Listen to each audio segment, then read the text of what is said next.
So my name is Summer Burleson. I'm a senior planner with the San Mateo County Planning and Building Department. And just some general announcements, this meeting is being recorded, and we do have people online in attendance as well. So with that, thank you all for being here this morning for this Princeton Community Workshop, which is a follow-up to the Sea Level Rise workshop that we held last November to look at projections and strategy options for sea level rise in the Princeton area. The goal for today's workshop is to share our proposed approach to addressing sea level rise in Princeton, and I'm going to just pause for a second to actually start them.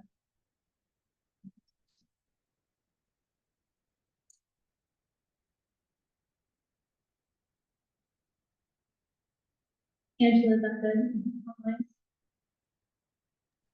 Yes, you're good.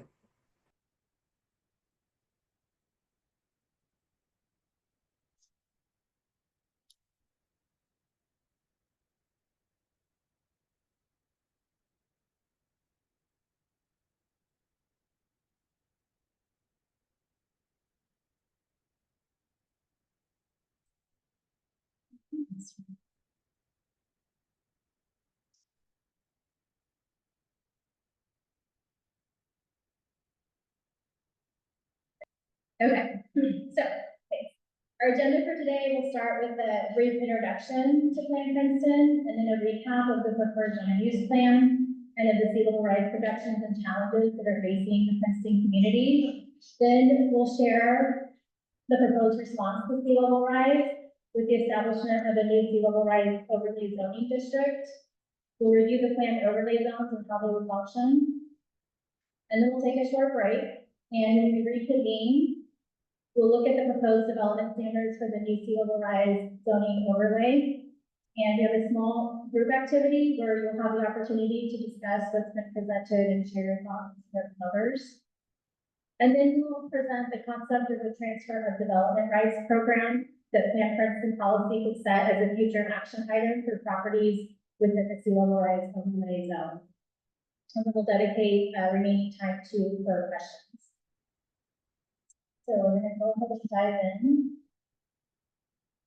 Just a brief introduction. Many of you maybe have been with us for a while on this project, but for those that are just tuning in, Plan Princeton is a county initiative to develop comprehensive policy, plan, and zoning amendments that will help realize the community's vision. The effort focuses on land use regulation and policy amendments that prioritize coastal dependent and coastal related land uses, enhance coastal access and recreation, and protect coastal resources to ensure compliance with the State Coastal Act. The planning area spans from Pillar Point Harbor to the north side of the Half Moon Bay Airport, west of including Highway 1, and including the Half Moon Bay Airport, the Fuller Ridge residential community on the west side of the airport, and the community of Princeton itself. So the county launched Plan Princeton in 2013, which led to the development of a preferred plan in March 2015. However, the planning process was paused due to identified risks related to climate change-induced sea level rise.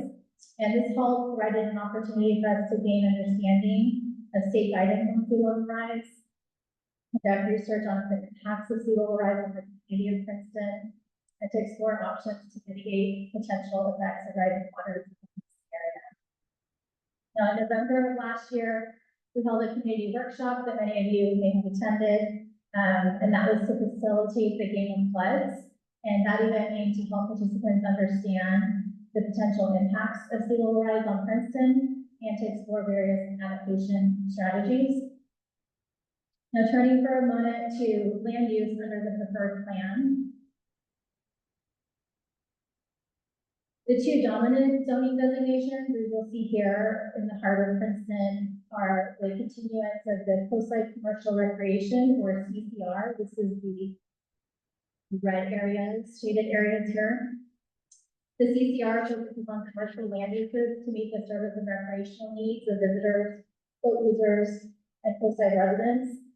And also the second dominant zoning designation here is currently called the waterfront zoning district.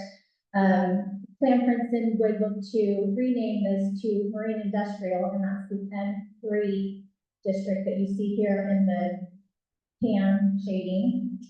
And the redesignation to N3, Marine Industrial, is just to clarify its purpose and focus on marine uses and support marine-related trades and services through proximity to the ocean.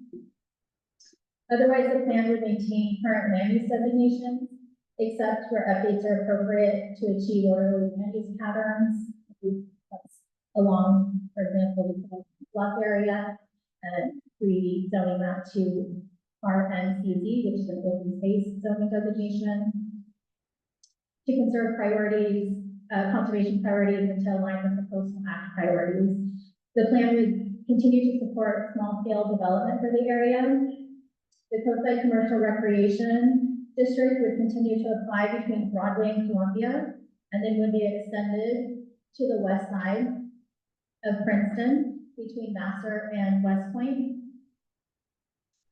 This change would support coastal-related uses and visitor-oriented activities near key destinations like the open space bluff areas and popular trail and beach access points. The coastside commercial recreation would continue to apply to the Harbor Village Shopping Center along Capistrano, as well as the waterfront land associated with the Harbor District.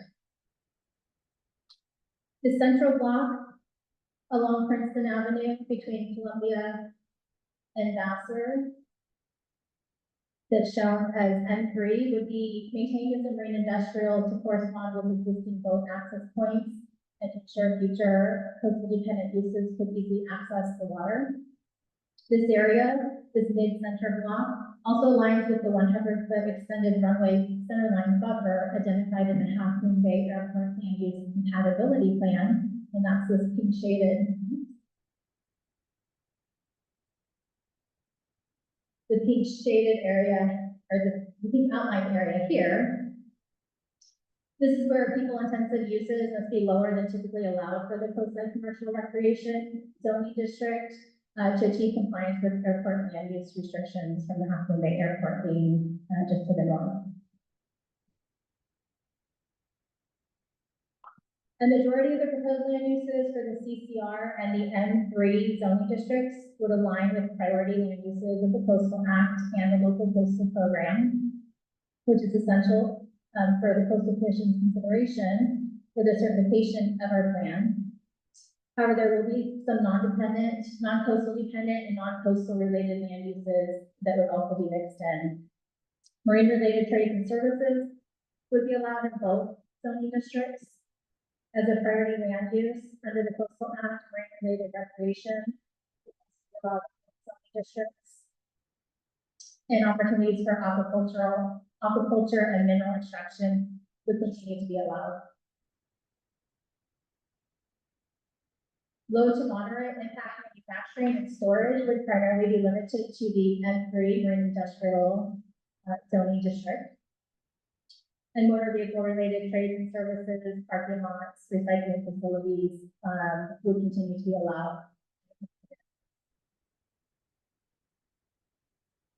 Caretaker units are proposed for both zoning districts where they are currently only permitted in the waterfront or marine industrial zoning district, and commercial and visitor service uses like lodging, retail sales, and restaurants, food service will continue to be confined to the coastside commercial recreation or visitor serving zoning district.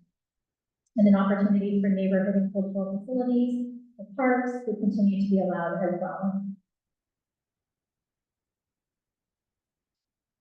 In order for decision makers to adopt our land use plan update, we must demonstrate that the plan is resilient to increased risk posed by erosion and sea level rise, both of which threaten the community. Sea level rise significantly affects land use planning by increasing risks of coastal flooding, erosion, and inundation. These hazards can damage property and infrastructure, displace populations, and result in costly physical damage, disruption of services, and lead to health, safety, and environmental costs to the community. The impacts of these issues are already being felt in the community. This is evident to anyone has walked the Princeton beach and observed the existing uneven bluff shoreline above. The shoreline property owners who have experienced land loss from coastal erosion along the bluff, and to community members and visitors who have witnessed elevated wave heights and increased frequency of nuisance flooding during storm events. A goal of Plan Princeton is to implement policies and standards that ensure community resilience to the effects of sea level rise. Resilience is the ability to prepare for, plan for, absorb, recover from, and more successfully adapt to adverse events. Now, in June of last year, the state released its latest projections for sea level rise in California, outlining a range of 5 climate influence scenarios through the year 2150. These scenarios are mainly driven by emission rates and the rate of warming associated with ice sheet loss. Now, which scenario will ultimately occur is still uncertain and largely dependent on the success of our efforts to reduce global warming and climate change, which in turn affects sea level rise. Due to this uncertainty, the state recommends that land use planning efforts such as Plan Princeton evaluate a variety of projection scenarios. We reviewed these scenarios at our last workshop last November, but we're going to briefly revisit them again. For our analysis of the state sea level rise guidance and modeling data from the widely accepted modeling tool, Our Future, or OPA, revealed that there are significant changes in the extent of impact on Princeton at elevations 3.3 feet, 4.9 feet, and 6.9 feet of sea level rise, both with and without the occurrence of a 100-year storm. This map illustrates areas affected by 3.3 feet of sea level rise. The darker shading represents the area affected by 3.3 feet, and the lighter blue expanded shading represents the 100-year storm, in addition to the 3.3 feet. You see this scenario begins to affect the marsh and southwest corner of Princeton, particularly along West Point Avenue and Princeton Avenue, on the western corner. This 3.3 foot scenario could reach Princeton within the next 45 years, which is as early as 2070.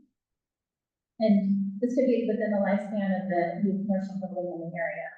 So we're referring to this projection as a near-term projection. And the next significant impact to Princeton is associated with the sea level rise of 4.9 feet, which is illustrated here. The darker blue shading illustrates the area affected by the 4.9 foot of rise, with the expanded lighter blue area illustrating the 4.9 with a 100-year storm. Now, depending on future climate conditions, Princeton could experience this level of sea level rise within the next 65 years, or as soon as 2090, and we're referring to this scenario as a midterm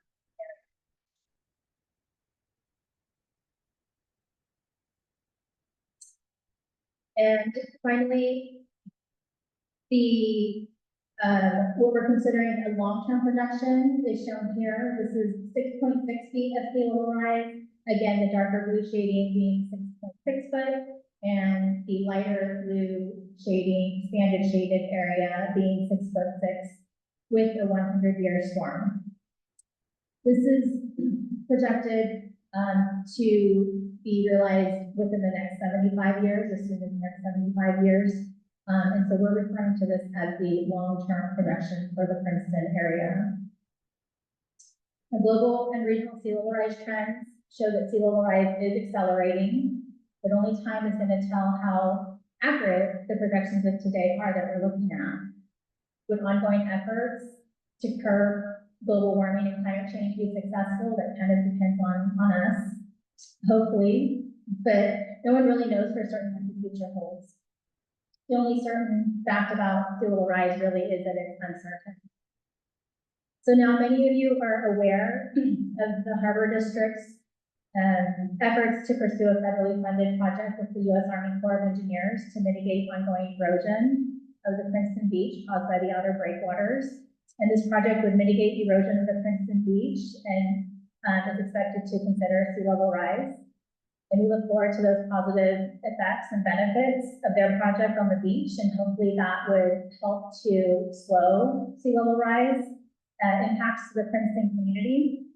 However, with Plan Princeton, we have the opportunity and responsibility to improve community resilience in response to the increasing threats posed by sea level rise and coastal erosion in Plan Princeton. And so we must confront this challenge under Plan Princeton in order to advance our land use plan forward. The guiding principle that we're looking at is being able to advance this plan forward. You know, we hope to we plan for the worst and we hope for the best.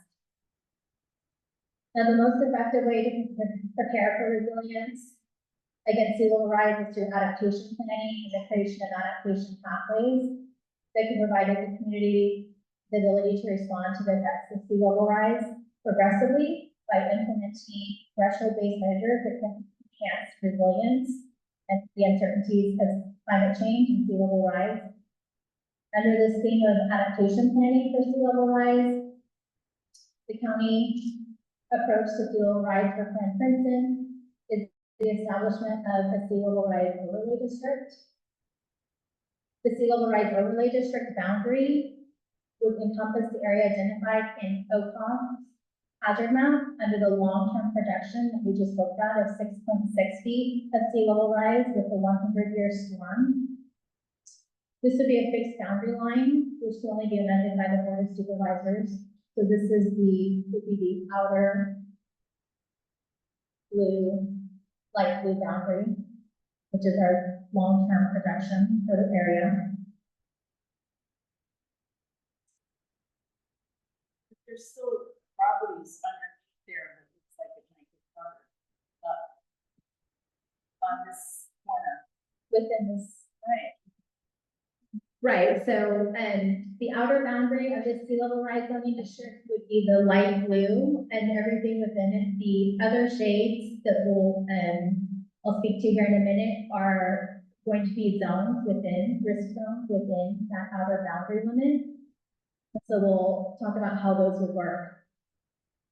The proposed, the purpose of the sea level rise overlay district would be to protect life and property from risks associated with flooding and erosion, to rely on best science, to incorporate sea level rise into long-term community planning, to provide clear direction for development and decision makers, to require development to incorporate adaptation strategies and best practices, and to encourage and enhance the quality of Princeton shoreline for the community, and to provide reasonable protection of property and infrastructure and uplands. Now, the scenarios that you see on the table on the right of the screen, again, these were the risk zones in the map that we just looked at under a near-term, mid-term, and long-term projection of 3.3, 4.9, and 6.6 feet of sea level rise, and associated to the horizon years as suggested by state guidance of when those sea level rise projections can be realized in the area. So the policies and standards of the overlay would primarily apply to the near-term risk zone. As sea level rise projections are realized over time, the risk levels associated with properties within the overlay would increase, and so the corresponding risk zones would change. And so that's how, when you see here in the map, the three, hopefully you can see the three different shaded areas. The inner dark shade is the near-term projection and risk zone, and then the lighter blue shade beyond that is the midterm, and then the very light shade beyond that is the long-term projection. So these would be different risk zones within the sea level rise outer boundary. And so, for example, over time, a long-term risk zone property in the outer boundary would shift to a midterm risk zone property, and a midterm risk zone property in the blue could shift to the darker near-term risk zone as threats exacerbate over time as sea level rise and coastal erosion. Now, the horizon dates for each risk zone would set the lifespan for development. So once the horizon year arrives, or if the associated sea level rise water level is realized, whichever comes first, the development would need to be removed. However, if the expected changes from sea level rise are not realized within that horizon year, the county would have the ability to waive relocation or removal at the designated horizon year. So that is how essentially the overlay and the risk zones would be delineated or laid out and would function.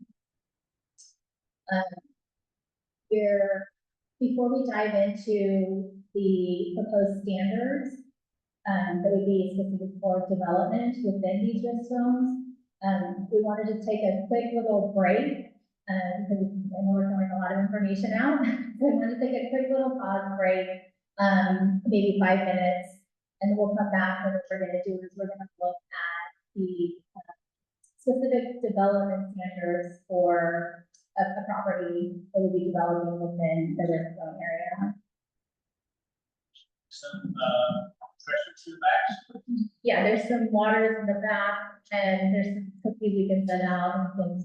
The bathroom is over to your right, if you need to use it real quick, and we'll come back. For those online, I have 10:34, so we'll come back at 10:35 or 10:40.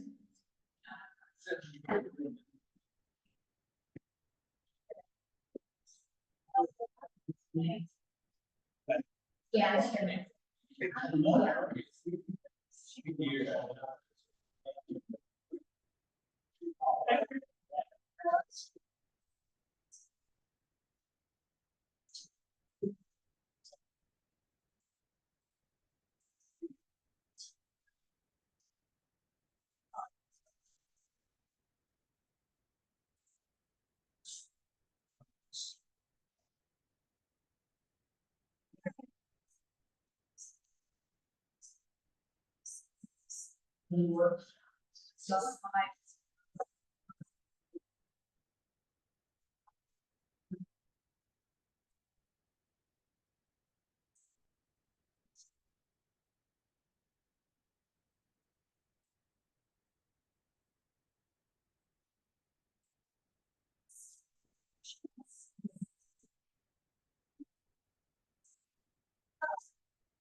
Hard to see clearly. I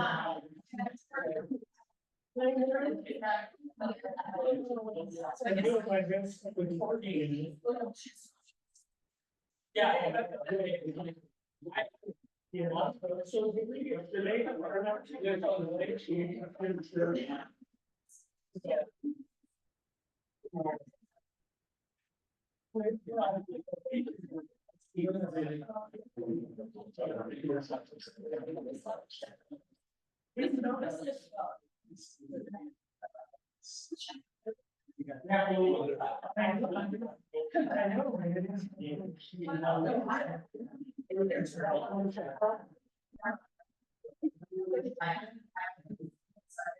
No, it's based on how the exact direction, you know, what I thought they were about. But I hear what you're saying. And I know I hear you are.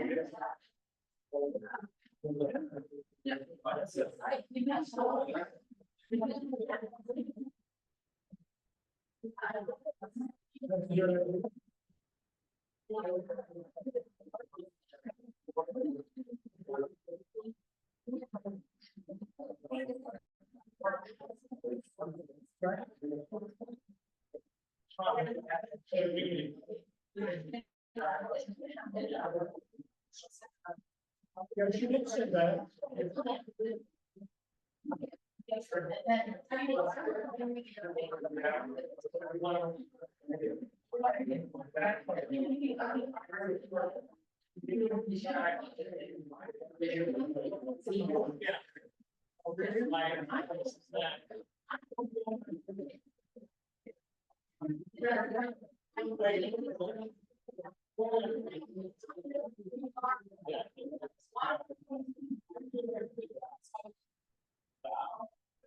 Well, yeah.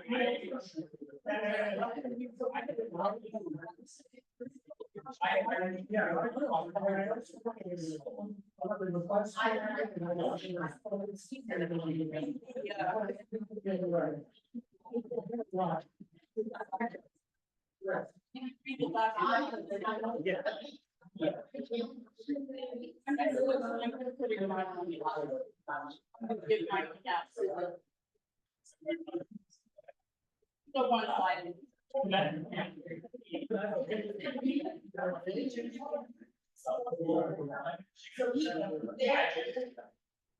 I really.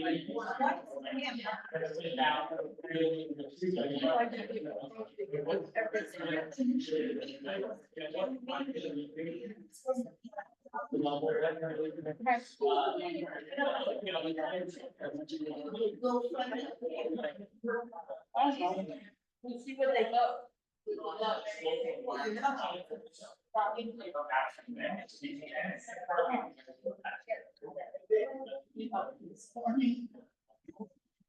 Okay, I think we're right on the dot of getting back to it here.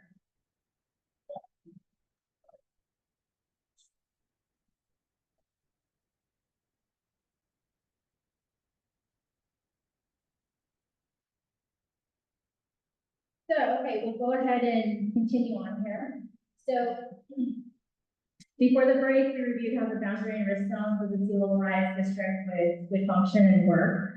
Now we're going to review the policies and standards that would be associated with this overlay district for development.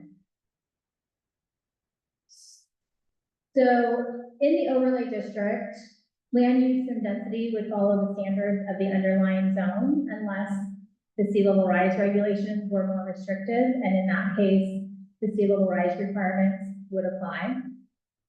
For compatible uses, they would be permittable if demonstrated that they would be highly adaptable, would have minimal impacts if flooded, and would be interim uses with limited durations. So this could be something like a temporary prefab or modular unit development, or perhaps a new high-end rental business that plans to operate for the next 20 years in the near-termist zone, which has a 45-year horizon.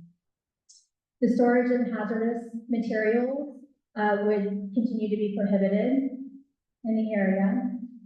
New critical infrastructure, this could be a wastewater treatment facility or communication facilities, would be prohibited unless it was demonstrated that they were necessary to serve existing development that was established before plan adoption. Use restriction disclosures would be required as deed restrictions reported on properties prior to the issuance of building permits. And these would include a sea level rise risk disclosure that acknowledging that sea level rise may limit public services, cause shifts in boundaries between private and public land, and require future adaptation measures under the Coastal Act and the local coastal program. And a CDP disclosure, recognizing and acknowledging that an approved CDP has terms for development approval that limit the use and enjoyment of the property to those restrictions under a CDP. Any development within the overlay would be required to submit a sea level rise adaptation plan. The adaptation plan would be based on a coastal hazard study prepared by a licensed professional.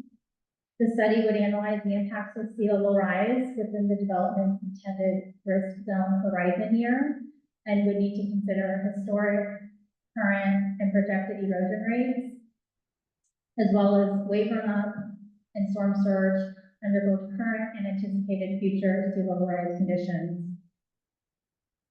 The sea level rise adaptation plan would need to specifically demonstrate that the development can remain functional and accessible for the duration of its lifespan.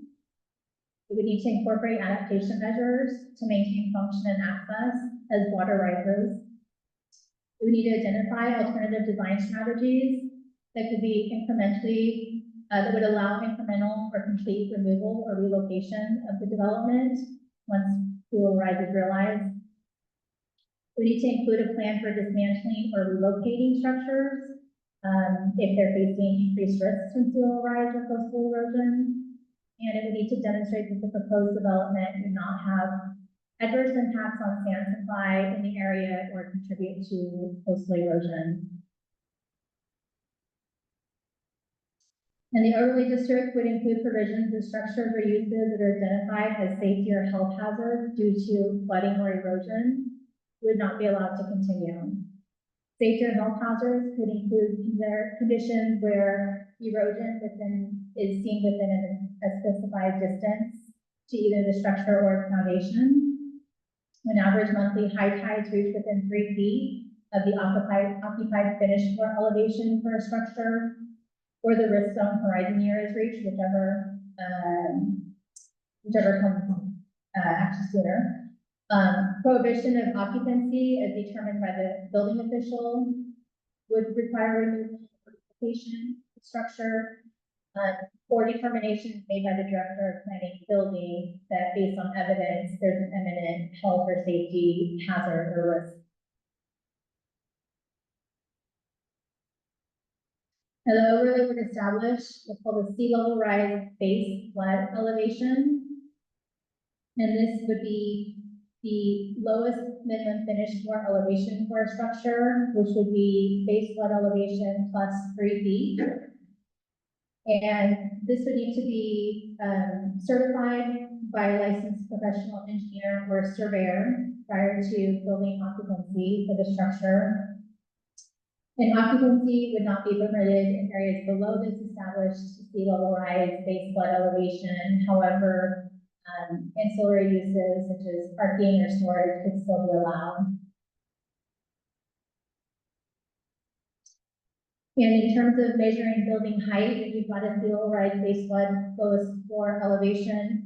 The height would be measured from the vertical distance from any point on that along that sea level rise base flood elevation to the topmost point of the building directly above.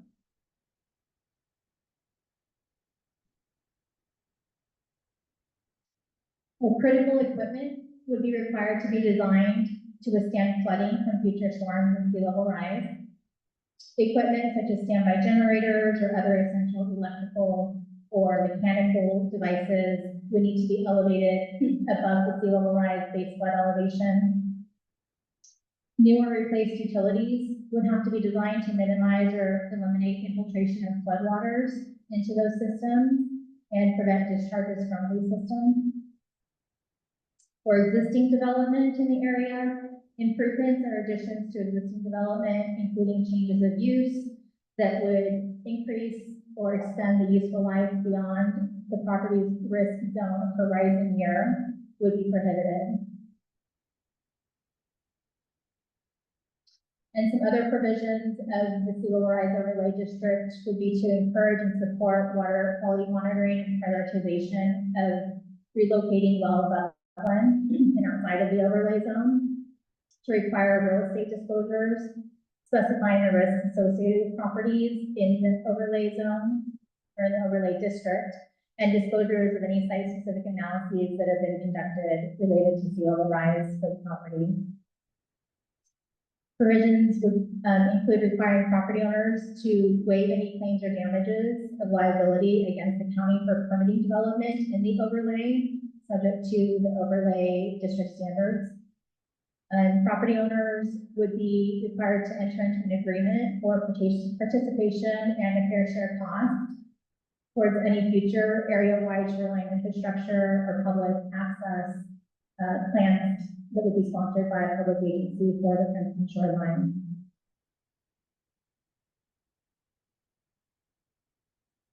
So what's been laid out here is, the development standards that would be associated with the district and for, site-specific development in the area. So we're going to, there's been a lot of information I know thrown out. And so what we're going to do is we'd like to break up into small groups, groups of 5 would be ideal. And what we're wanting to do is have you discuss among each other, share, concerns and thoughts about what's been presented. And it's a lot of information. I know there's, naturally going to be concerns that you have as you listen to this presentation. So what we'd like to know is kind of top 5 concerns that you would have that we can then share back as a larger group. And we do have people attending online. So for online attendees, there should be a Q&A window or box that you can, you need to individually kind of enter your top concerns into that Q&A box so we can gather those as well for online participants. And then I think we'll come back probably in about 20 minutes, I'd say. We'll come back, so I have right now, so about 11:10, 11:15, we'll come back and we'll share out with the group. After that, we do want you guys to stick around, and after that, we are going to present a concept of a transfer of development rights program. As I mentioned earlier, that Plan Princeton could set forth as an action to pursue, and we want to hear your feedback on that as well. So I believe there's about 15 of you. So if we can group ourselves into groups of 5, so 3 groups. Michael in the back has a pad and pen, so one of you have to be described with the group. Just jot down, discuss amongst yourselves what the concerns. And if you have up to 5, just write all of them down. If you have more than 5, in the group, have a discussion to try and prioritize what are the top 5 and write it down. And we call on each group to sort of list them, and we'll write them down here. And those would be the ones that we would look to see how we can incorporate in terms of modifications that we need. After which, I will be making, by the way, I'm saying I'm the planning services manager. I will be presenting the transfer of development rights. So go ahead, Michael. first, if you can just regroup yourself into groups of 5, that would be. And so just for those online, we'll reconvene at 10:10 so that we've got time to share out and then, also, go over the transfer development rights and have time for questions and answers. Thanks. Any, other, say, Michelle County, unincorporated areas have, where the property owners have to do a fair share contribution for something the county deems necessary, like sea level rise that. For us. Yeah, not that I'm aware of. Yeah, this would be a new, yeah. Yes, ma'am. Carrie? Are you gonna be in our group? I'm gonna be in the group. Okay. We have 4 on the front row. Anybody else want to join us? Give it a right.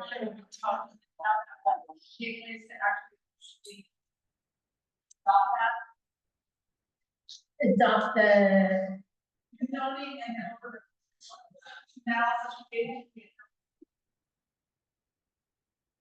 it would be, yeah, so the overlay, so the zoning designations, the M3, the CCR, are all part of the plan, and then it would be kind of laying on top of that, this overlay district of the area, that would have additional restrictions and development standards for it. Yes, it's.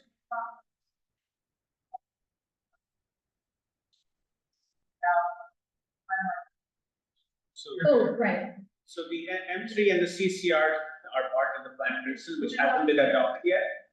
Once we've added in the sea level rise overlay information to the plan, we will take it to the board for adoption. So we are assuming next year, probably spring is when we take it for adoption. And once it's adopted, it has to go to the coastal commission for approval. And it'll take whatever it'll take to get the coastal commission to approve of that.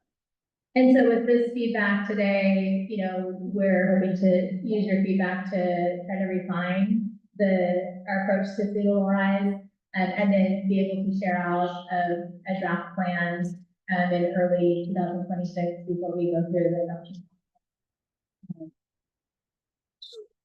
If there's a question in terms of the concerns, I would urge everybody to sort of stick together. We have another.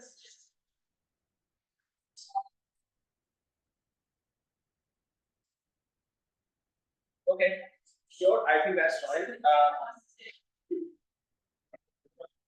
All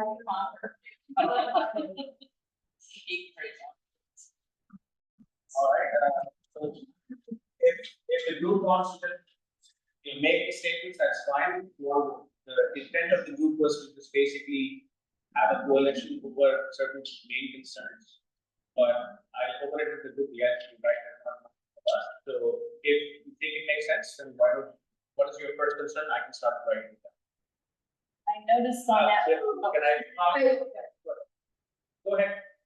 No, oh, okay. Please go ahead. Go ahead. He was just asking. I'm sorry, I thought there was someone wanted to speak before me. I noticed on the first map that the wellness center and big wave project, the line just went right around. Are they gonna have a seawall there or something? Because they were so close but not impacted by even the furthest boundary. Yeah, I don't, so that project is under construction, as you probably know. And I don't think that their proposal included any seawalls. I don't know the very specifics of the approvals for that and the analysis, but I don't believe it included any seawalls. So the outline just happened to not touch their boundaries at all. The outline is essentially from state, so their projection. So Right. And also that one with the tall building, does that include the airport? The height is okay for airport use? That one tall building that you showed? No, That was just an example of how, that was just an example of how a sea level rise baseline elevation would work. So you'd have, That was just kind of a question. so you'd have like, if this were, say, the base flood elevation, you'd be 3 feet above that to start your finished floor is how that would work. But this building is not For air. representative of, yeah, it's just a show.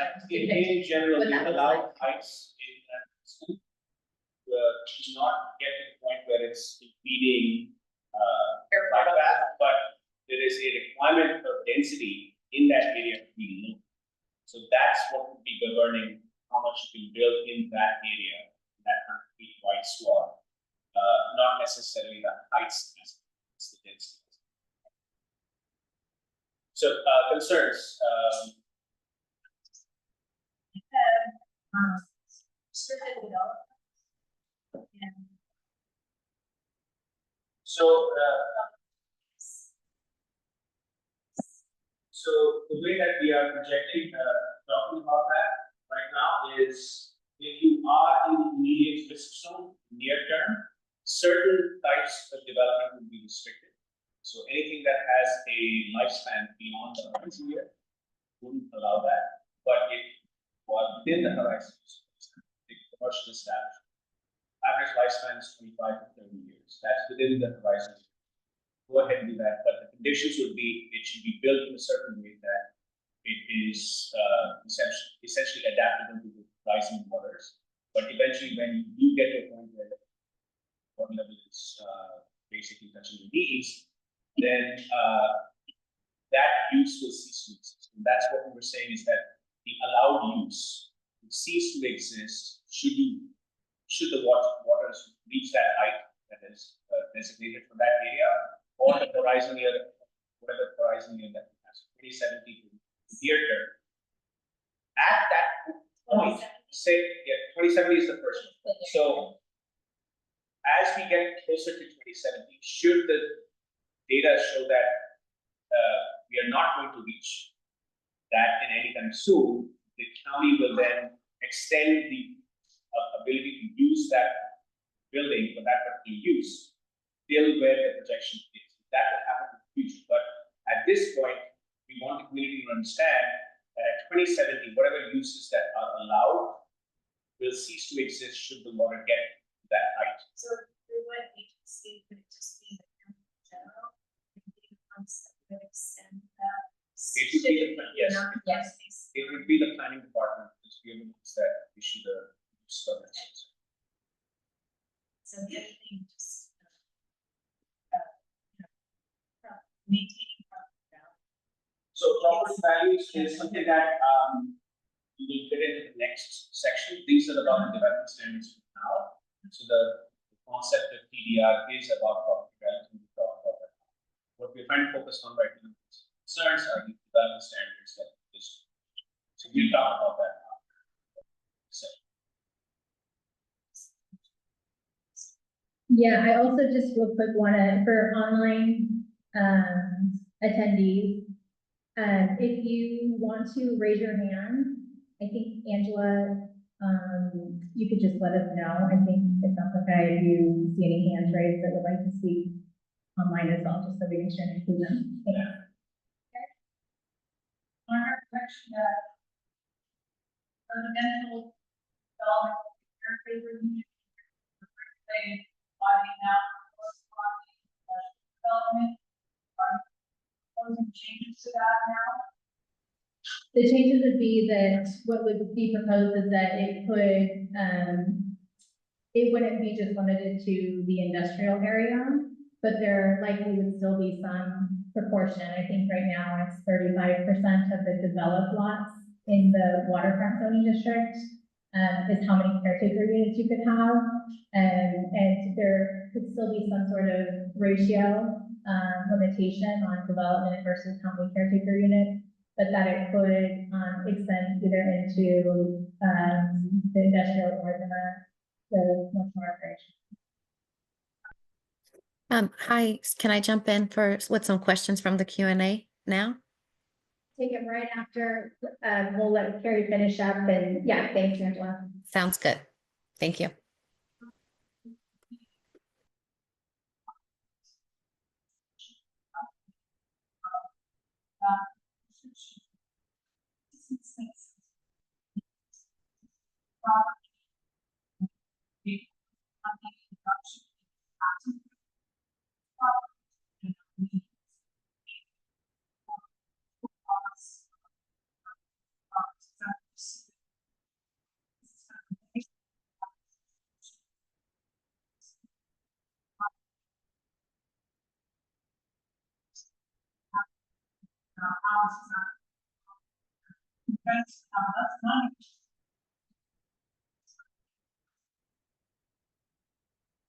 Yeah, I think the transfer of development rights, that we'll get into next will speak a little to that relative to taxes, and, cost of As, removal. as we mentioned, these are development standards. What we're talking about is property valuation.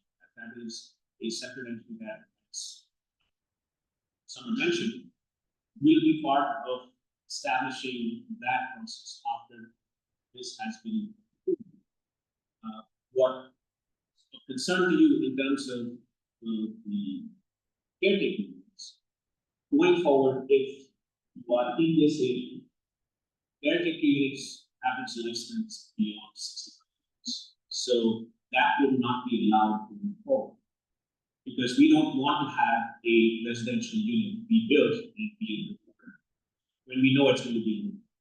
So those are the kinds of restrictions that are going to be part of the development standards.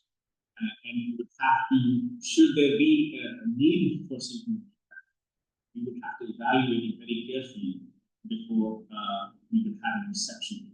So we'll be working into the details of the standards, how that would be. So with respect to removal, cost of removal, so development standard will say that if you build it in a way that it is illegal, cost of that, again, all of that would be have to be borne by some entity in that. That would be something that we work on and say if we were to go forward with a that can be embedded into that to generate costs of as such. Any other questions?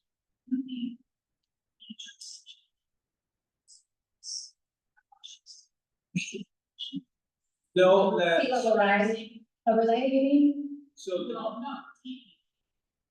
So there are.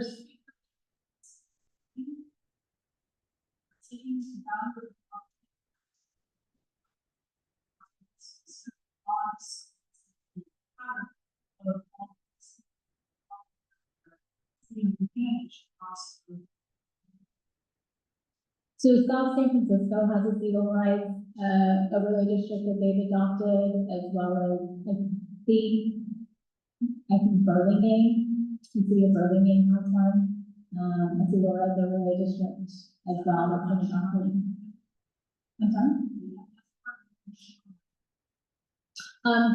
Their cities have adopted sea level rise overlay districts that could have been based off of the guidance from One Short Line. One Short Line does have planning guidance, for, addressing sea level rise and planning land use. I would have to dive back into that.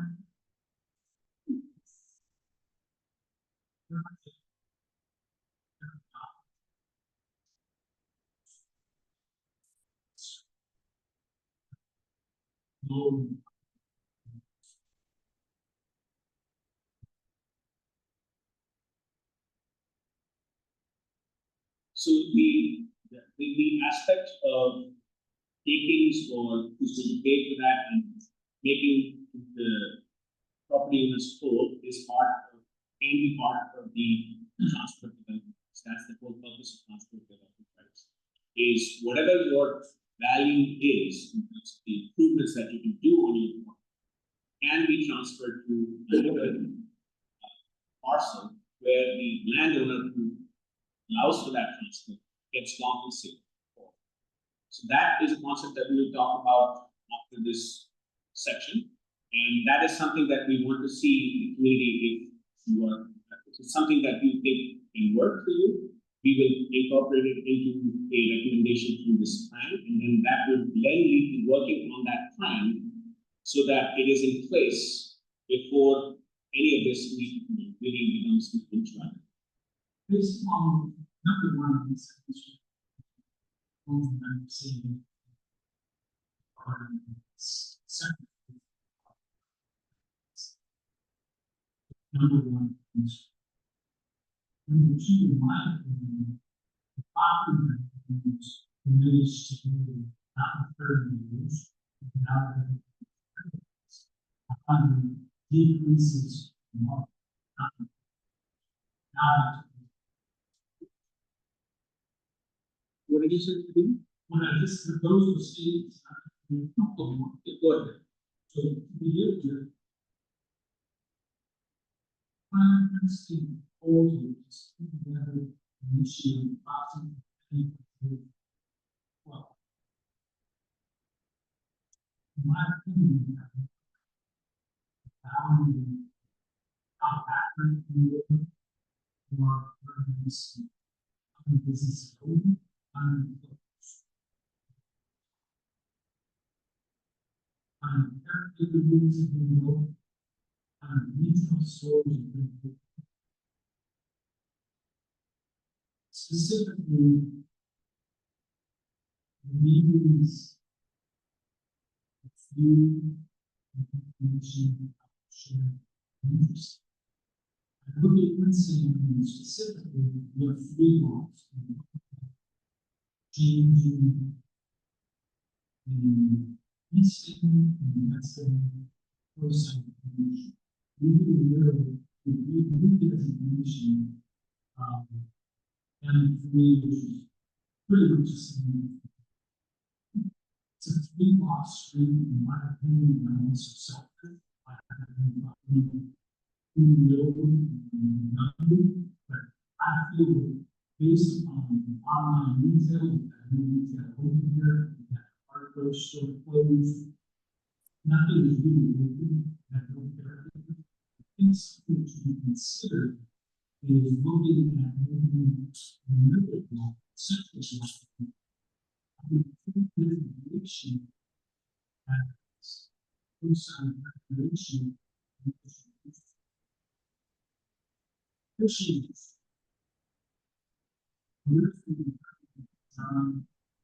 Issues to my people on the wall is not a good success. Currently not doing and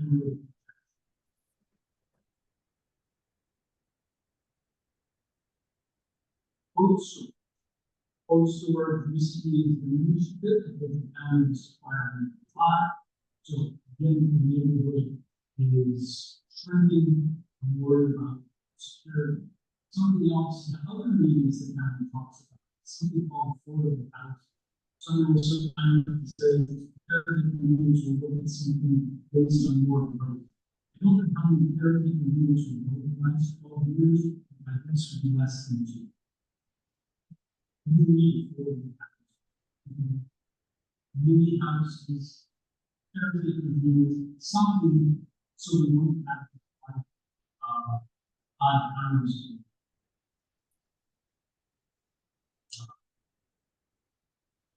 Objections in the past, not always right. I would say there is some not being heard.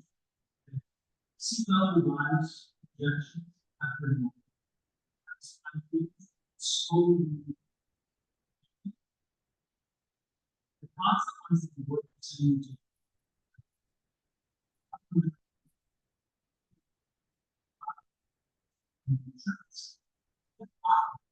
insurance.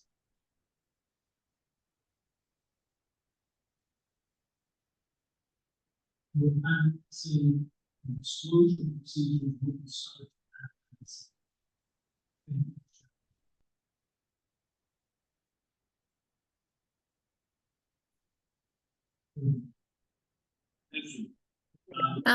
Pardon the interruption, Barat and Summer, but it's hard for Zoom to hear the speakers. So if you're able to, they're asking if you're able to summarize the statements or questions, or if we can either ask speakers to get closer to the owl to capture all the comments. Thank you. Do that going forward. I think We can pass the microphone. Yeah, in terms of summarization of what was said, the recommendation was about changing the zoning, M3 zoning on the last block of the middle block of Princeton to CCR. That was one of the things that was mentioned. The other one was about adding affordable housing in terms of as in the plan. The plan's been out there for some time, and obviously I think that's a valid point to sort of revisit that, and we can certainly look at that as an option to see what can be changed based on the conditions that there are now. Just to, as a point of reference, someone had gone through some of the allowed uses, and pretty much most of it is allowed across. There are one or two that aren't allowed. There might be some that may have become redundant, but having them or not having them really won't make a difference. But I think the other things that you've mentioned, we can certainly try and see if that makes sense to update before we go for adoption. Can you please speak a little louder so that It's clear, but I think what could potentially be an easy solution for the middle block or the central block, as you define it, is making it the commercial CCR with a conditional use permit to have to maintain it as M3/ your waterfront and make it conditional use permit to adopt all the other requirements in the CCR. So it maintains what it is now, and if somebody wanted to put in whatever the other permitted uses are, it still gives you the power to control it. And it allows people the opportunity to maybe have an open opportunity. Yeah. So I think potentially with that is that, I think what you're saying is maybe it maintains the M3 status, but has a disclaimer that CCR uses may be allowable along the, and we could say something like along the shoreline, which would include that mid block, but not necessarily all of the waterfront M3 zoning in the area, but right along that front block. And the other thing I want to just mention is related to affordable housing or housing in general in this area. We're limited within our parameters under the Half Moon Bay Airport Land Use Plan on single family residential development. So I just want to put that out there because I know that that has been a long-standing desire for the area. And I don't want to lead anybody on necessarily, but there are restrictions that say converting this area to residential, affordable housing, single family residential is just not going to be an option. It's already with the non-conforming houses, single family houses that are in the area, you know, non-conforming because they were built many years ago. And that already is over the density allowances under the Half Moon Bay Airport Land Use Compatibility Plan. And unfortunately, with the airport just north of here, their runway, you know, limitations or criteria for land use are pretty expansive over the Princeton area itself.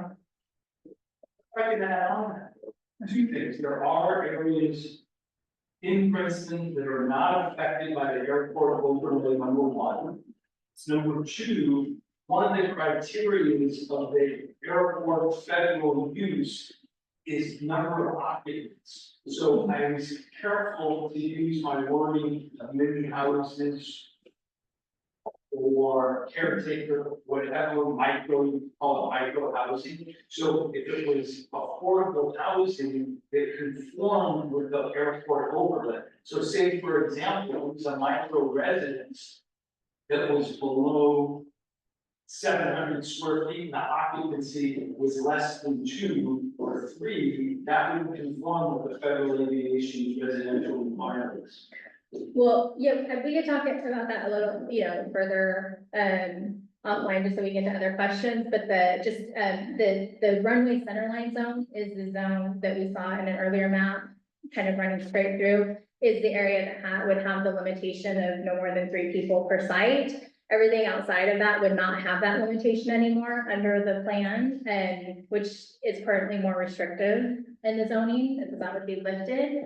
But the runway safety zones in general that have other limitations related to density and residential uses and other types of uses that are just strictly prohibited, which our plan needs to be consistent with, is very limited except for the bluffs and the kind of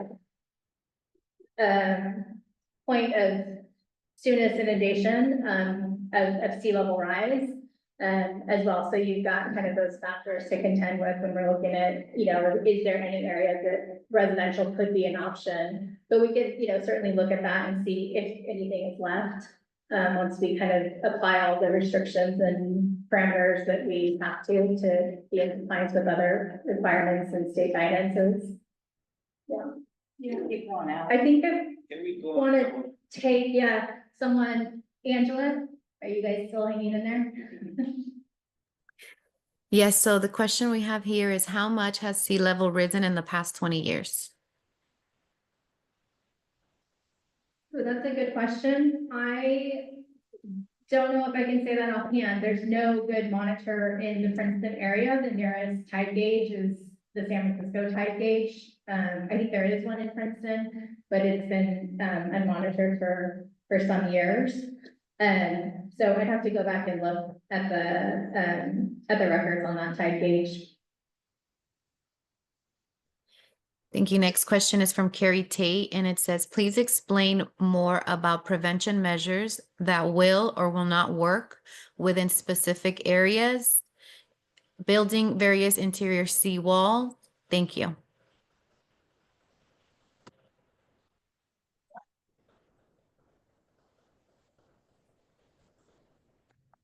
So what will or will not work is not our expertise. What we are working on right now is land use policy.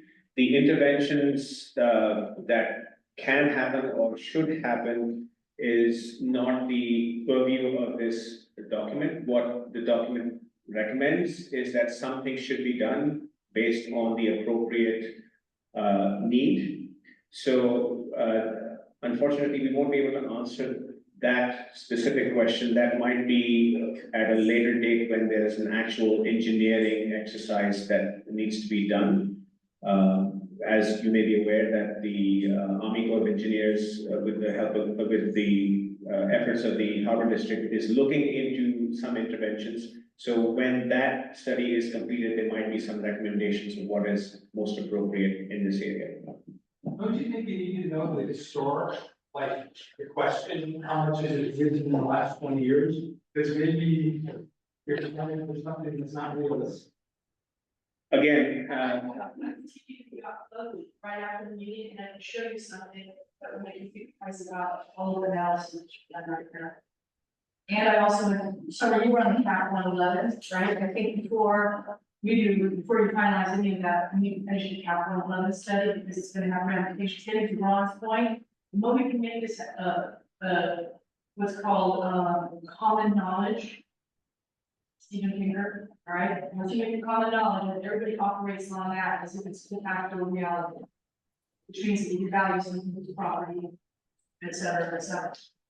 So you've got a lot of balls in the air when it comes to the outer harbor right here. And it seems one of the biggest, I mean, I think of the opera, there's been no single rise there at all in the last 20 years. You can see it. And so there's been shifting of sand, but that's not sea level rise. It's not in our harbor now here today. So I say postpone this.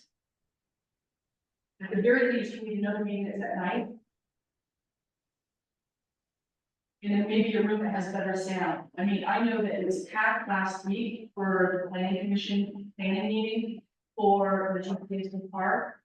You have to get up tonight, Night is going to have to have these meetings. You have to meetings at night. Remember the Grand Oceano? So I think it's given the level of fiscal consequences to what you're suggesting, you know, and then Romeo Patent plan, they're gonna have to have a plan. I mean, that's a big ask for them.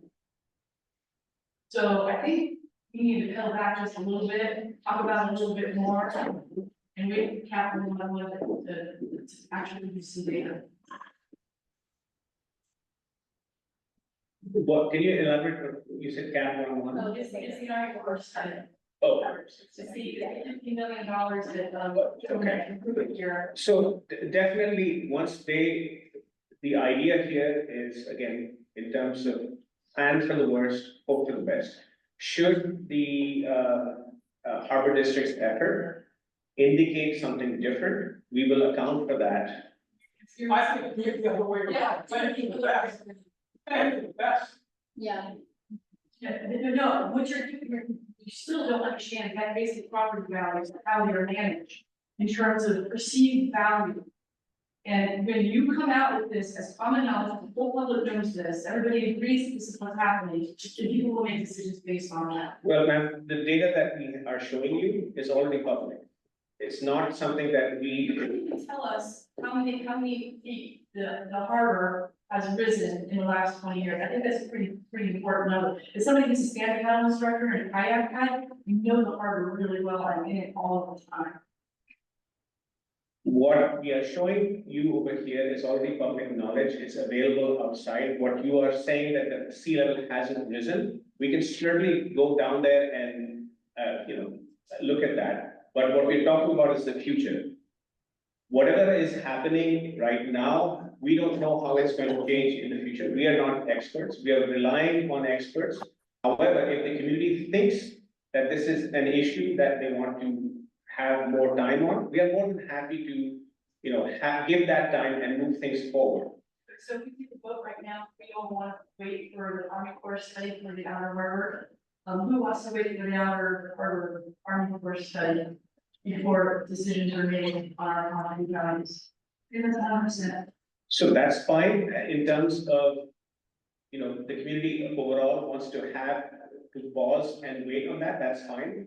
What we are trying to do over here is ensuring that once the study is done, we have the framework to move forward. That's fine. That's all that we are looking for at this point. We are not really saying that this is going to, happen without consideration of what is being done. And I've mentioned this before, that whatever the Army Corps of Engineers does in terms of the intervention, that's going to change the status of this overlay district. And once that happens, this boundary will shift based on that. You still not understanding, we don't want to put the boundary in now, until after the study has been done. I mean, everybody has just said this over and over, we don't want to go more. You're not understanding what I'm saying. I'm saying that once the study is done, if that changes the boundary, it will change. I'm not saying we're adopting the boundary right now.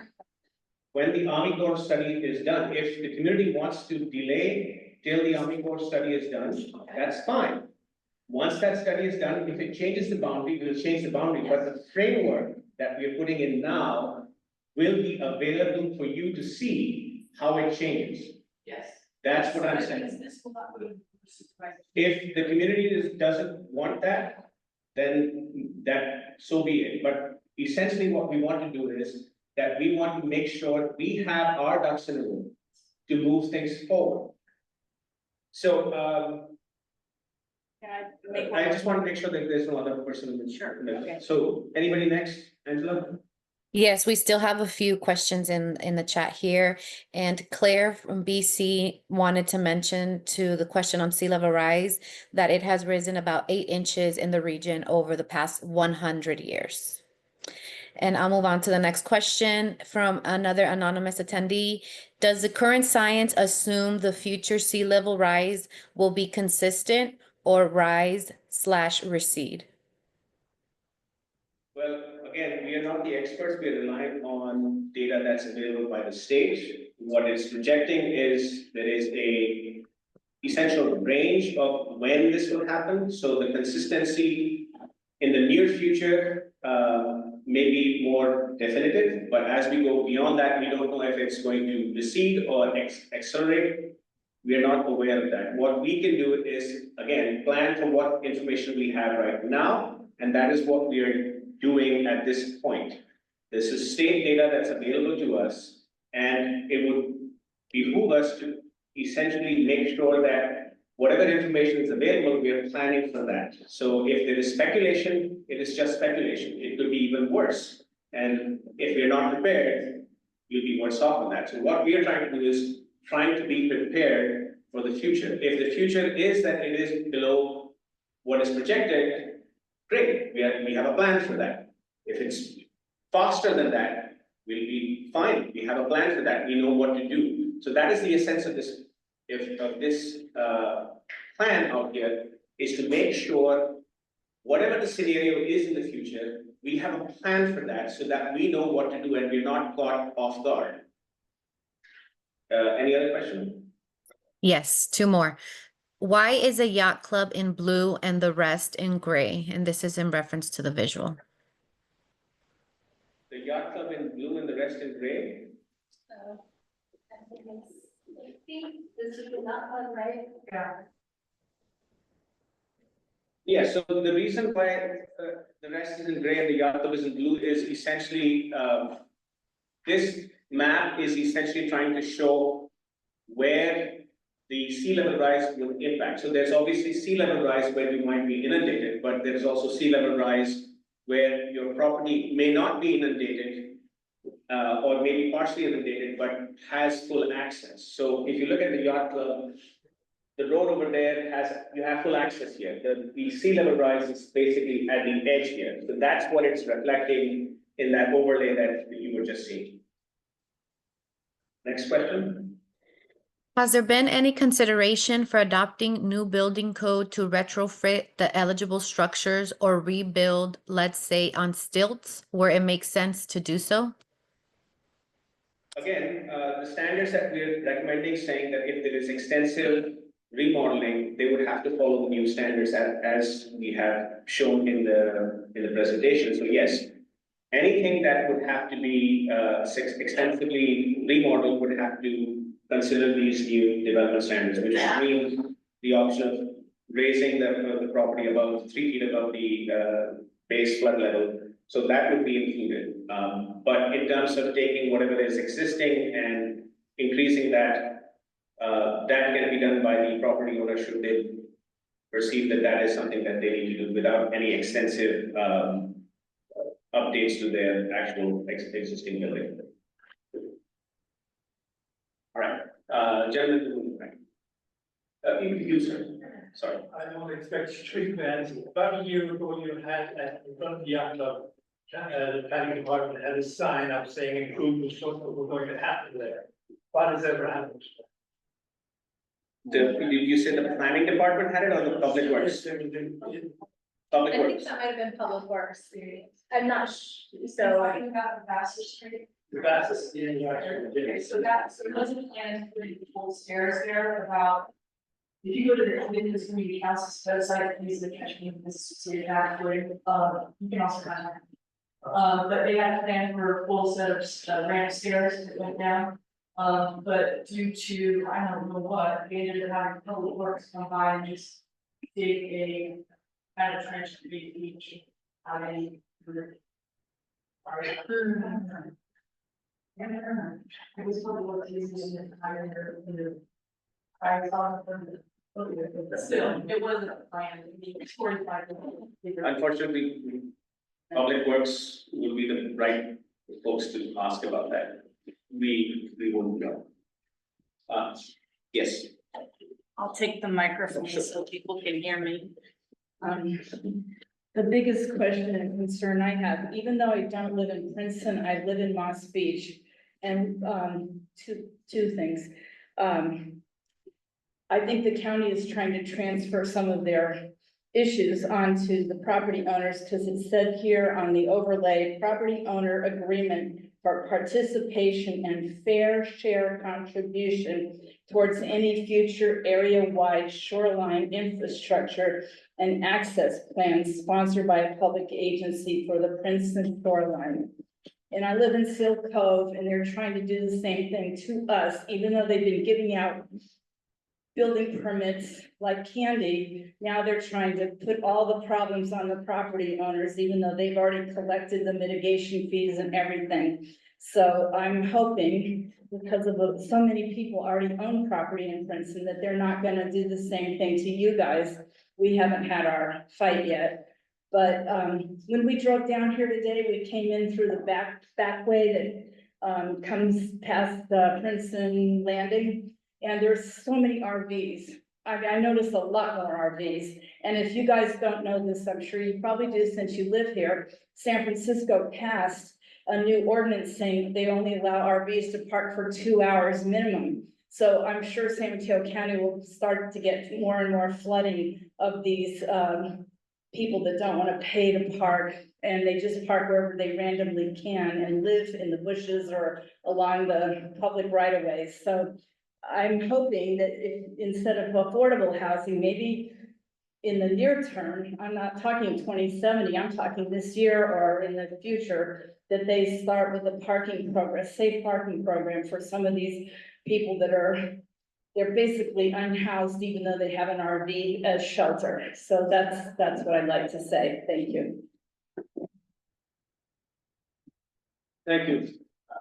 May I ask if you can email your questions, simply because we have a whole section that we have to do, and I don't want to keep you waiting beyond what we have. So we have about half an hour to complete that. So I'll do my best, and there'll be a Q&A after that, so that you can have your question answered. So bear with us with that. Pardon? The question is just to say that I understand people are concerned here for new regulations, but also I understand the county's position of having a hazard element, and so that we have an accurate hazard element, so that we, because on the other end, it's, we should have a considered plan, so I'm just saying, everybody be open in the fact that we have to balance that out, that you're doing your job to anticipate issues. We have, property owners and business owners here have other concerns about economic consequences, but, we do need to have an accurate hazard planning and of course now sea level rise is one of those elements. So hopefully we can work together and come out something with a timeline that helps for everyone. Absolutely. And again, as I mentioned, we need to continue. So just, you I can, have an issue with that, sir. what? I'm looking at our agenda for today, it's 11:30, I didn't schedule to have it go past an extra half hour. You're telling me that you want to have a half hour more presentation, a new subject matter. I don't think that's fair. It's part of the agenda. The TDR is part of the agenda, and we have it till 12. So if you allow me to. It's something that said 11:30, I guess I got that. That's it. You want to change? So, moving on to.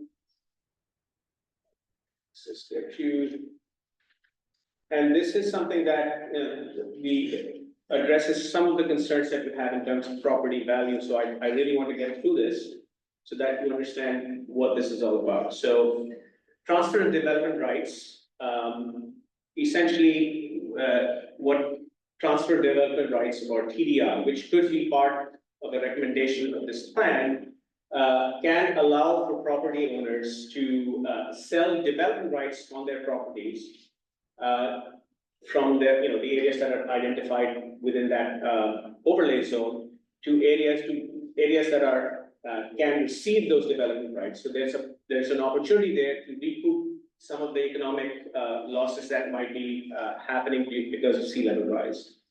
So Wait, what's the yellow? I can't read it. It was, what the legend is too small, that bright yellow or orange. you'll see a version of this later on, so you'll You be know able to. what zone it is? What they're calling? No, that's just what, we get to that, you'll see that in the following map. Okay. It's the same thing as, we'll come back later.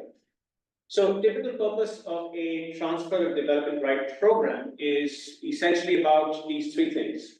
Preservation of open space, sustainable development, and most importantly, economic value and retention. So what typically happens in the TDR, if you come across anything right now, it's about preserving open space, where the community wants to preserve open space, but the landowners which have the open space want their true value to be compensated. They come up with this program where they can sell their development rights to areas that are actually can accept and are designed for higher intensity, and they get compensated for that value. So these are typically what it's used for, but in Princeton's case, what it could be is to preserve the property values of the areas that are under threat from sea level rise. So again, the bottom two remain the same, but what it means is it'll be an opportunity for those properties at risk to be able to recuperate some of their value. It can also help us create open space, which can then be utilized to shore up any protections that are needed for the rest of the community.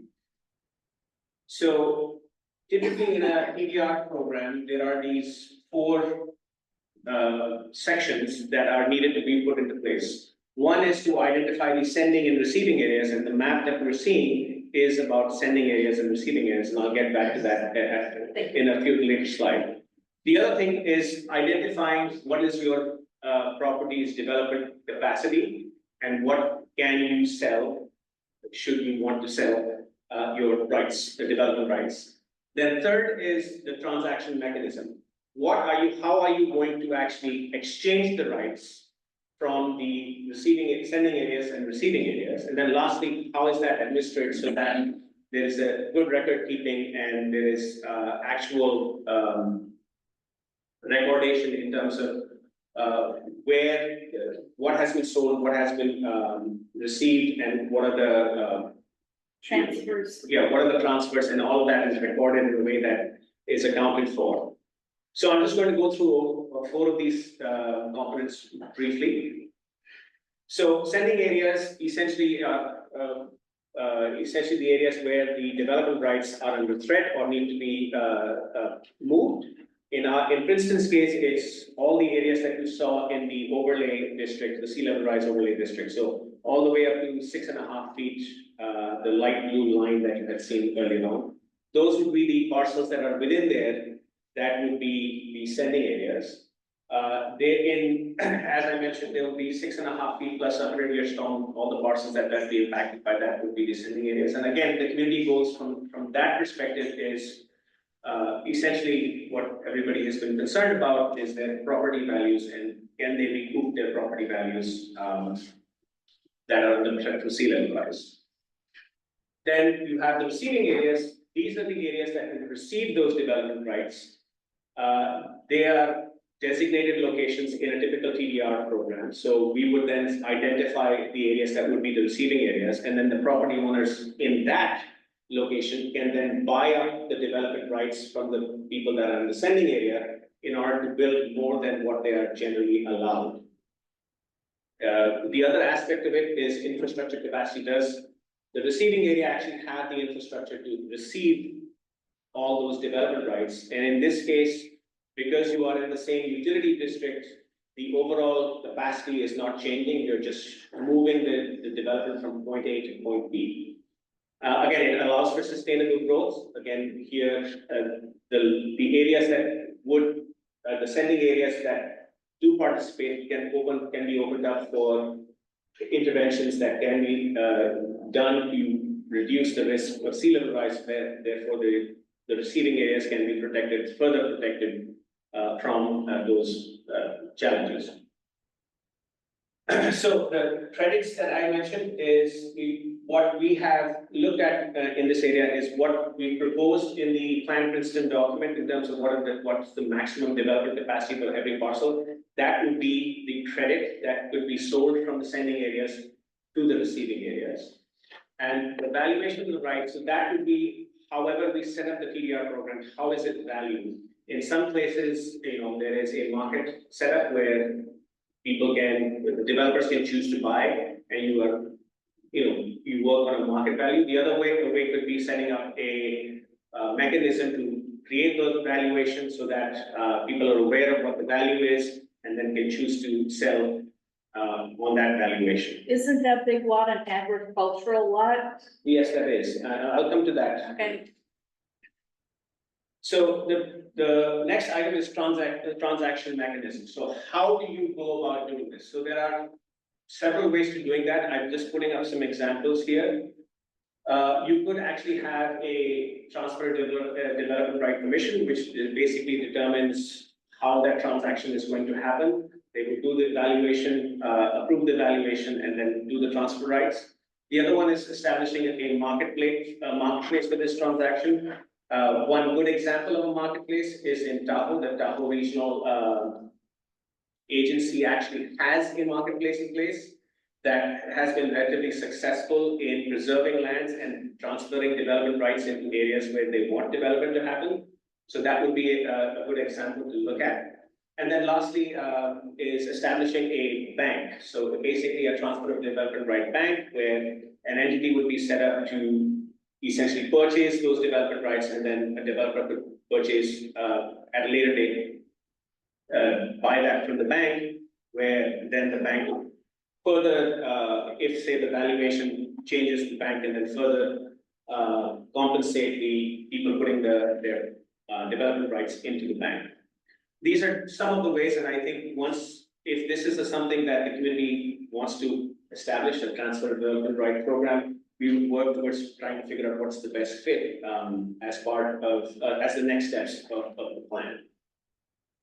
Then you can have some incentives to participate. They can be tax breaks, they can be, a definition of compensation of rights, determining how much value is for each square feet of property that you might be using.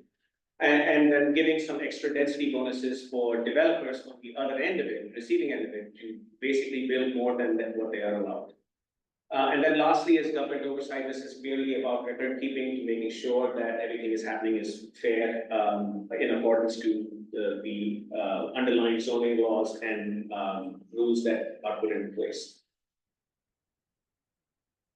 So what we did was to see, does Princeton actually have the capacity to absorb the areas under threat? So within the study area, what would be the transfer and what impact it would be? So in here, all the areas in green are the areas at risk, the green and sort of purple color, and all the areas in orange would be technically the receiving areas. So we did an estimate based on the proposed standards for Plan Princeton, which say that lot coverage is between 60 and 70%, depending on the size of the lot, and building heights are 2 to 3 stories. So what would that mean in terms of your total floor area that's available to be built in Princeton? So in the sending areas, the total sum of floor area is about 2.1 million square feet. That is the potential of development in that Princeton, in the green areas that you see in Princeton. The receiving areas, again, according to the plan, has about 2.5 million square feet of capacity, of potential capacity of development. So if we were to transfer all of that sending area into receiving area, that would mean adding the 2.1 million to the 2.5 million that's already there, which would be roughly about an 83% increase in the development capacity of everything that you see in orange, or whatever peach color that is. So what would that mean in terms of development heights and development, the lot area coverage? So at present, the column in the far left is what is allowed in Plan Princeton. What does that mean? In terms of the floor heights, it's about 2.25 on average. Some will be 3 stories, some will be 2 stories, but overall, if you look at it, it's an average increase of 2.25 stories is allowed. If you added on the sending area floor area capacity onto the receiving areas, you would get a gain of an extra 2 stories. So whatever is 2 stories right now would be 4 stories, whatever is 3 stories would be 5 stories. However, if you increase the lot coverage from 60 to 70% to 80%, on average, you would have just 1 story increase. So where it's allowed 2 story would be 3 stories, and where it's allowed 3 story would be 4 stories. But obviously the lot coverage would increase from 60 to 70% to 80%. So significantly, there isn't much of a difference. However, as you mentioned, there is ag land up there, which is this PAD up here. If we took out the PAD, if that land is preserved, then the average increase would be about 2 stories. Should you want to take 90% lot coverage, 80 to 90% lot coverage, on average, you would see a 2-story increase of building. So whatever is planned for 2 stories would be 4 stories. Whatever is planned for 3 stories would be 5 stories. So the question here is that something that is acceptable to the community? If we did put a transfer of development right program, what it would do is essentially take all the development capacity out here and put it here, it would mean that you would have taller buildings, about 2 stories high on average, in this area. It could also be that the TDR doesn't just look at what's in Princeton in terms of receiving, it could be expanded further out to El Granada or some other parts within the municipal utility district. And that would actually reduce that height and the lot coverage below what is listed here. So that is an option that we will look at and see if that can happen. Should the community want to have a TDR program in place as a final alternative in terms of option, once the water is there, how do you get compensated for your land rights, land values out there? How can you rezone an agricultural lot? It can be rezoned in exceptional circumstances like this where there is land, and again, it's up to the community. If the community wants to keep that, that can be there. It could be moved, some of it could be moved to El Granada. This is just an option to see if you wanted to keep the development right there. Maybe they don't want 5-story buildings. Can I finish? Go ahead. Yeah, can I finish and then you can have the question? Okay. All right, so we are at the end. So what we are hoping for is getting your inputs, not just today, but over the next few months, in terms of, do you want to see a TDR program be part of Princeton as as a tool to eventually address sea level rise once the water is there and those properties are underwater? This is a mechanism to be able to recoup the value that is determined by Plan Princeton in terms of the land area, the development capacity of each of these parcels. Should the community want this as a part of the solution, we will then make it as a recommendation in the plan. And then once the plan is adopted, whenever it's adopted, then we would work towards building this TDR program that would then allow for, in the eventuality of land being underwater, you have an opportunity to sell your development rights to another property and recoup some of the value of your property that you have. Oh, so question.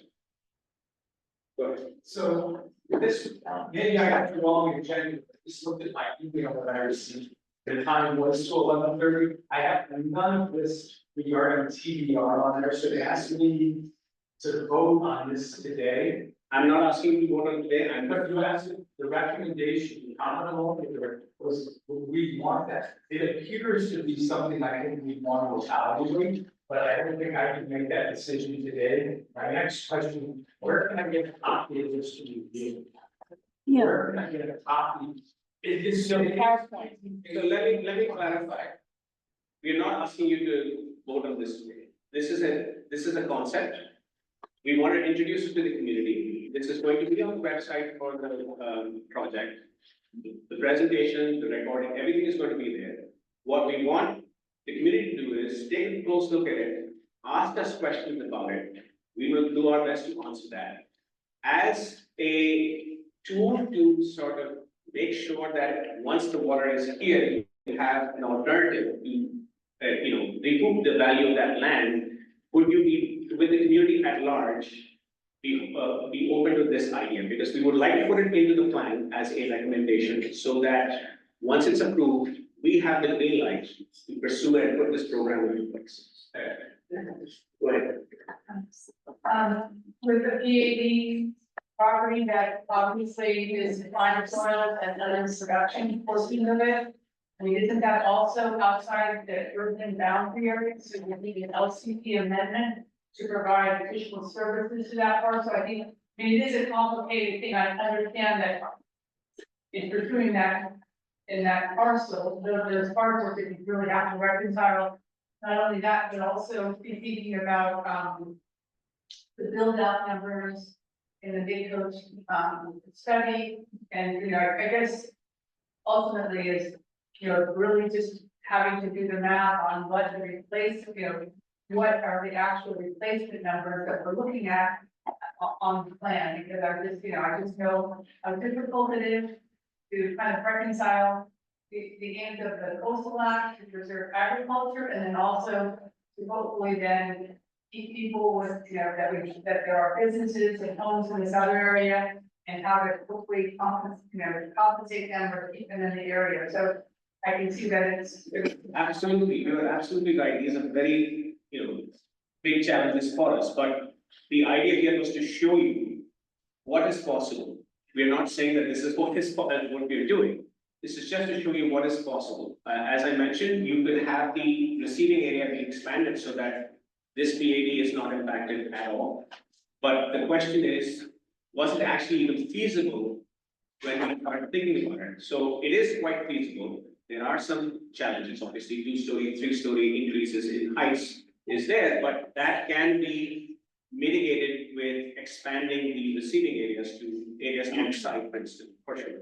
But yeah, this was just about an idea and to see what is possible. Can you go back to the very first slide where she showed the overall Plan Princeton map? Okay. Is that overlay? Not, I don't know if it was an overlay, but it was the very first slide you showed, and it went all the way up to, Seal Cove almost, on Airport Street. That's the very. Very first slide.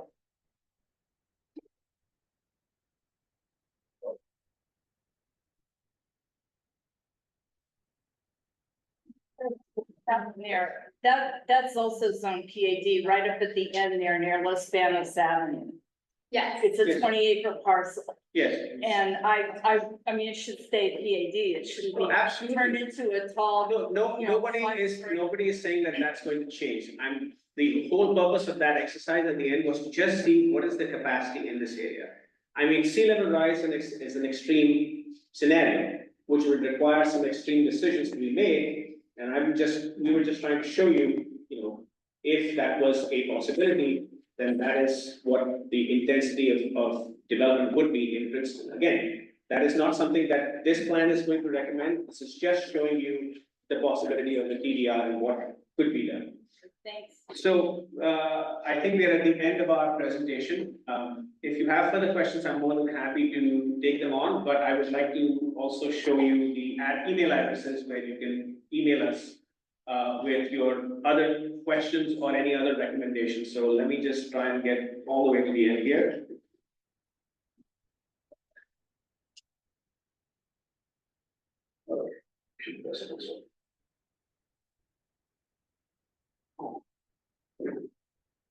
All right, so Summer's email address and my email address is right there.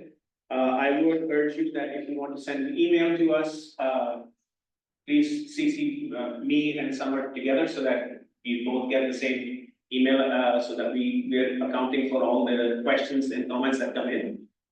It is about 5 minutes left to 12, so if there's any other further questions, I'm more than happy to answer those. And when you leave, please pick up a bottle and a cookie and head out. Yes, and this is the project website at the bottom. This presentation and the video recording of our speaking and all of that stuff will be there on that website. And the PowerPoint for. Everything will be there on the website. Right. I guess no other further questions? There are questions online if you don't have any questions in person. Please, go ahead. Okay, so there are 2 questions regarding development rights, and they're asking you to define development rights and what happens to a property that has sold development rights. So, development rights is the capacity, total development capacity that is outlined in Plan Princeton right now. Should the plan be adopted, that would be the total development capacity of a parcel. And that, if the parcel is defined as a receiving, sending area, that total square footage is what can be transferred. So that would be your credit, and the valuation of that will have to take place in a different mechanism that would have to be set up in terms of what is the value of that amount of square feet. With regards to what will happen to the property after that, that is a good question. There could be several ways that could be dealt with. We haven't decided that yet. Once we come up with a TDR plan, that would be addressed. The options could be that that parcel could, once the transfer has happened, the ownership could be transferred to an open space district or a resource conservation district, so that that land is available to the public, because that would become the new shoreline. And you would want to put in some interventions in terms of trying to mitigate the impacts of sea level rise that's right at the shore. So, but that again would be part of the TDR program, that if we want to put it into place, would have to address what would happen to those parcels once the parcel rights have been sold. Sir, You said that the community is in favor of this TDR. Number one, how would you define a community? And number two, what steps would you take to determine whether or not the actual complete community, you're gonna hold a meeting of 10 people and vote, or are you gonna get a broad feeling of the community? we can do a sort of mailer out where you can. How can we determine that it's truly reached? Everybody's busy. But technically, what he's, I think, trying to refer to is when you had the lottery for the caretakers, it was in a bar. I think what he's saying is, we'd rather have something that you can test versus. You have to do outreach to reach the community and not just some little Absolutely. on the website. Absolutely, that's what we would want to do. Okay. In that sense, this idea was to put this out there in the community, give the community some time, and then we will come up with a mechanism to try and, get a sense that this is something that they would want to do. I would encourage the community, as they see this, send us their information. We will put out something formal in that sense, to be able to get an idea of where they will be sent. So the TDR, you're just kind of spitballing right now, it's not. No, it's not spitballing, it is, I mean, it it's is. not a plan. It is, what we are hoping to do with the TDR is, if the community is looking at this as a favorable solution to this complex problem of sea level rise, we can be a recommendation in the plan, so that when the plan is adopted, the county has direction to start to set this up. But it's not anything set right now. No, this is conceptually, and again, there are some the resources down here that you can look at in terms of things that are in place. Okay. There's been substantial coastal erosion happening on Princeton coastside since the 1950s as a result of breakwaters. My parcel is already partly submerged. Would it be considered to be part of the TDR program? Certainly, once we start working on the TDR program, those things will be considered. What we're looking at is, what was the traditional parcels, layouts that we had in terms of what were the parcels, and based on Princeton, what would be the zoning that has been designated for that parcel, and what is the total development capacity based off of that parcel, and that will be your development rights that you can eventually set. See, I'm not where we're gonna be in 2070. Since my piece is now. I absolutely, Eventually covered. absolutely understand, and that, I think, in the TDR program, if we get into developing that, would have to take into consideration the historic development rights of those parcels that are already. Absolutely. Thank you. Is there anybody else online? The last question online is, how is TDR different from seizure by eminent domain? Well, eminent domain essentially is a legal action. A TDR is an option that allows for people to be able to participate and choose to sell their rights on the best value that they can determine through that program. So eminent domain is essentially something that the government has to decide. A TDR program essentially puts the decision making into the community and trying to choose how much compensation has to happen through a market system or some other mechanism of determining that. And do you wish to sell or not sell? That's entirely up to you. But eventually, if your land's underwater, whatever use that you had intended is gone. So it gives you an option to figure out if you want to get out, how soon you want to get out, and how much value you think you should be getting for that, and whatever the mechanism determines the value is. All right, I'd like to thank everybody for coming in. I know it's a weekday and it's during the daytime, so unfortunately, we also have certain limitations. That's why we didn't do it in the evening.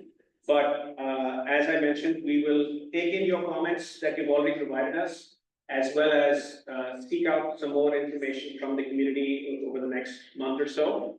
And what we can do is have a follow-up email board as the email blast that went out for this community meeting.